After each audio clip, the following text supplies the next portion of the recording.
O Senhor esteja convosco. Proclamação do Evangelho de Jesus Cristo segundo Lucas. Glória a vós, Senhor. No 6º mês, o anjo Gabriel foi enviado por Deus a uma cidade da Galileia chamada Nazaré, a uma virgem prometida em casamento a um homem chamado José.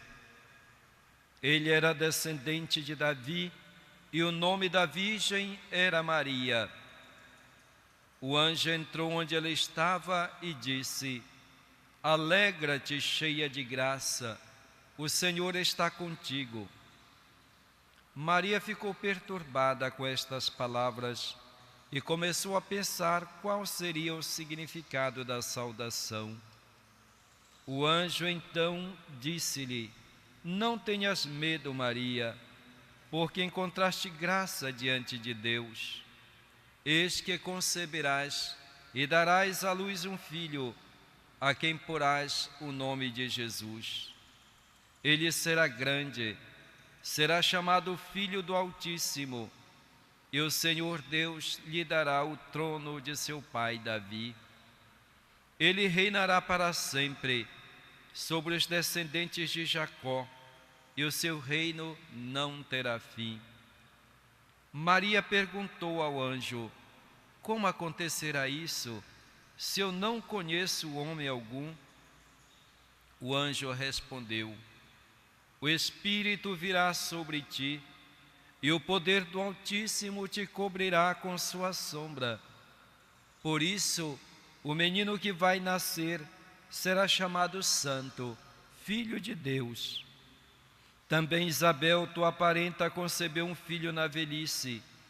Este já é o 6º mês daquela que era considerada estéril, porque para Deus nada é impossível. Maria então disse: Eis aqui a serva do Senhor, faça-se em mim segundo a tua palavra. E o anjo retirou-se. Palavra da salvação. Glória a vós, Senhor. Que as palavras do Santo Evangelho perdoem os nossos pecados. Amém.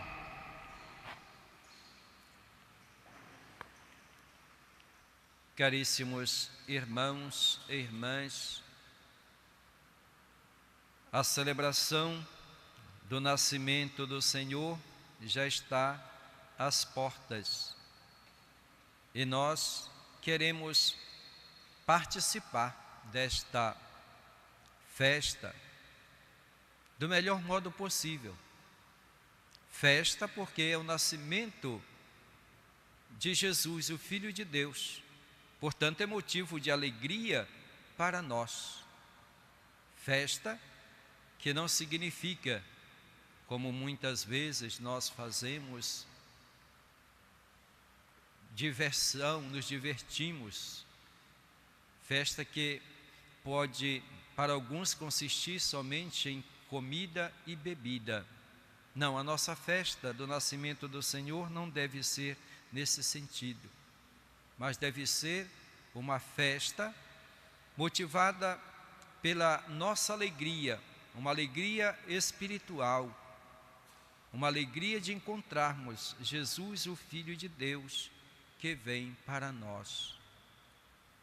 Porque Deus, na sua infinita bondade, no seu infinito amor, cumpre aquilo que Ele havia prometido desde sempre para a salvação do seu povo. Nós ouvimos na primeira leitura de hoje uma profecia de Isaías. Acás era o rei do reino de Judá, e Acás via que o seu reino estava prestes a ser atacado por inimigos. E o profeta convida o rei a confiar em Deus, porque Deus sempre esteve com seu povo, jamais o abandonou. No entanto, Acás duvida dessa presença, dessa proteção de Deus e confia nos homens. Por isso vai buscar auxílio no rei da Síria, que lhe dá essa ajuda, só que depois Acaz vai pagar caro, porque ele se torna refém deste rei que no início lhe presta uma ajuda. Mas mesmo Acaz recusando esta ajuda de Deus, recusa até mesmo o sinal que Deus vai lhe enviar, Deus realiza, no entanto, este sinal, como diz o profeta: uma virgem conceberá e dará à luz um filho, que será chamado Emanuel. Quem é esta virgem? Virgem quer dizer esta mulher que não tem filhos e que dará à luz. É a mulher do próprio Acaz, que conceberá e dará à luz um filho, Ezequiel, que depois se tornará também ele rei. Ezequiel é um bom rei, e as pessoas inicialmente veem em Ezequiel a realização da profecia. Um rei bom, que se torna no meio do povo a presença de Deus, Emanuel, Deus conosco. Mas apesar de tudo, Acaz não é ainda a realização plena daquilo que Deus havia prometido, porque Deus prometeu através de Davi um descendente de Davi que reinaria para sempre, um reino estável, de prosperidade, de justiça, de paz. E isso não é realizado através de Ezequias. Portanto, se fica na expectativa de que Deus enviará futuramente um rei que de fato vai estabelecer vai estabelecer um reinado que durará para sempre. E nós vemos a realização das promessas de Deus com a vinda de Jesus, aquele que Deus vai enviar no tempo determinado por Ele, para que de fato seja o Emanuel, Deus conosco, Deus que se torna presente em nosso meio através do seu Filho Jesus. Jesus, Deus salva, Deus está no meio do seu povo, Deus salva o seu povo. Deus que criou o homem, não porque necessitava dele, mas por pura bondade e por amor, também salva este homem, resgata o ser humano da sua condição de pecado e de morte, para que através da sua vida possa dar glória a Deus. Santo Irineu diz que a glória do homem é Deus. A glória do homem é Deus. Mas quem se beneficia das obras de Deus e de toda a sua sabedoria e poder é o homem. E diz ainda Santo Irineu, semelhante ao médico que demonstra a sua competência no doente, assim Deus se manifesta nos homens.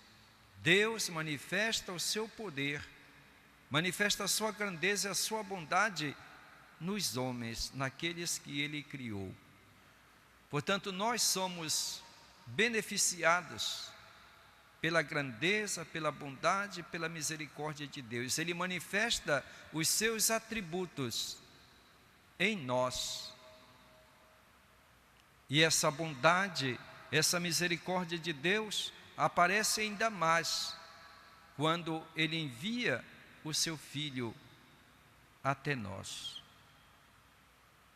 Porque Deus nos criou para a sua glória e nos criou para Ele.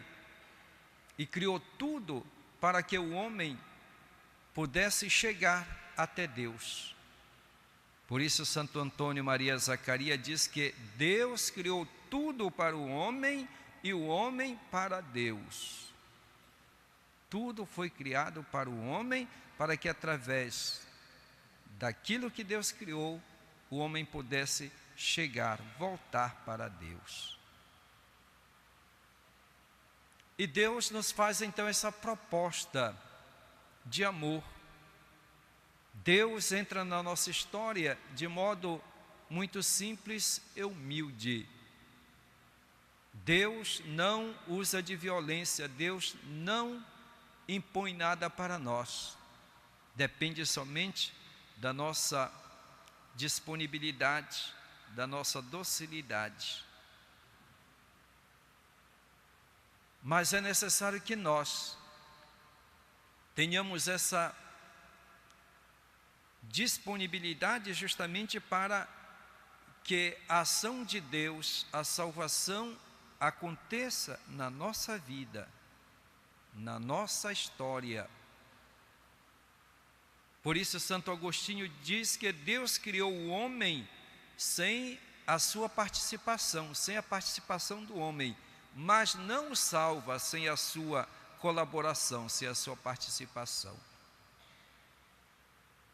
Deus não perguntou para nós se nós queríamos vir a este mundo, se nós queríamos existir.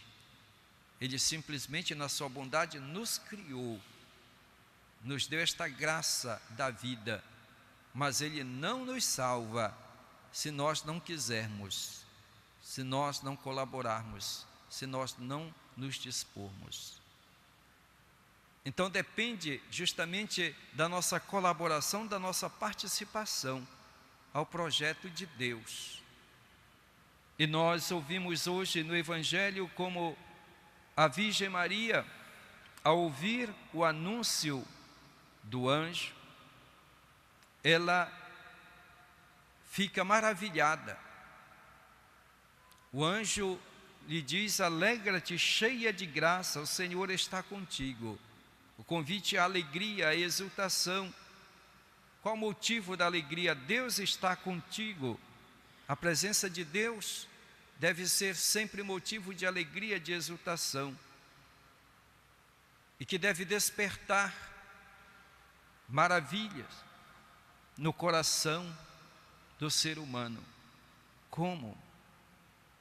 Maria fica espantada, admirada, perturbada com estas palavras: Deus está contigo.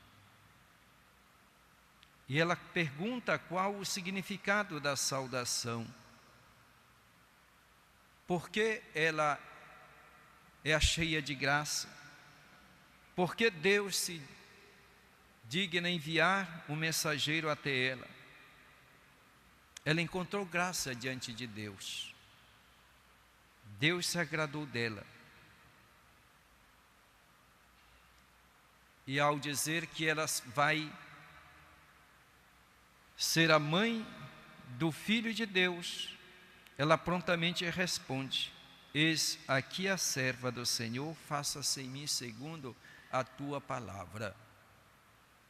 E assim que o Filho de Deus entra na história da humanidade,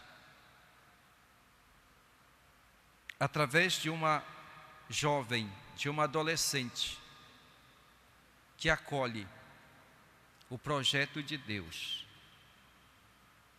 Ela não compreende totalmente, porque é o mistério de Deus nós não conseguimos compreender na sua plenitude. Somos limitados. Mas diante do mistério de Deus, quando nós compreendemos que é Deus que se revela, que é Deus que mostra a sua benevolência, que é Deus que pede algo para nós, o que nós devemos fazer? Nós devemos simplesmente dizer, como a Virgem Maria: eis-me aqui, cumpra-se a tua palavra. Eu não compreendo, mas eu me disponho. E Deus quer justamente essa disponibilidade. não quer que nós compreendamos totalmente. Devemos sim a obediência a Deus, confiar que a sua vontade é o melhor para nós e deixar que Ele faça de acordo com a sua vontade. E nós devemos ser somente instrumentos de Deus para a sua ação. Assim, Maria colaborou para o bem de todos nós, para o bem da humanidade, para a nossa salvação. Do sim de Maria veio o Filho de Deus, aquele que vem trazer para nós a paz. Do nosso sim também depende a nossa própria salvação. Do nosso sim a Deus depende tantas pessoas que Deus confia a nós. Eu como sacerdote, vocês como pais e mães de família têm uma responsabilidade, têm um compromisso. Eu dei o meu sim a Deus na minha ordenação. Vocês, queridos irmãos e irmãs, pais e mães de família, deram o seu sim a Deus no dia do seu matrimônio. Agora cabe a cada um de nós continuar dando esse sim, para que Deus continue a sua obra em nossa vida, na vida de cada um de vocês, e que através desse nosso sim, Ele continue a abençoar todos aqueles que dependem de nós, sobre os quais nós temos uma responsabilidade. Os filhos, os netos, aqueles que conosco convivem. Porque o bem que Deus opera através da nossa fidelidade não é somente para nós, mas é também para os nossos irmãos e irmãs. Confiemos, portanto, no Senhor. Olhemos para a Virgem Maria como o exemplo de disponibilidade, de compromisso, de responsabilidade. Que o Natal nos encontre prontos a acolher o Filho de Deus, que vem ao nosso encontro no dia a dia, nas circunstâncias, nas vicissitudes da vida. Cada dia, Deus precisa do nosso sim, todos os dias. E nós devemos aprender, nos acostumar a responder a Deus, para que a sua salvação aconteça sempre, constantemente para nós. Louvado seja nosso Senhor Jesus Cristo. Para sempre seja louvado.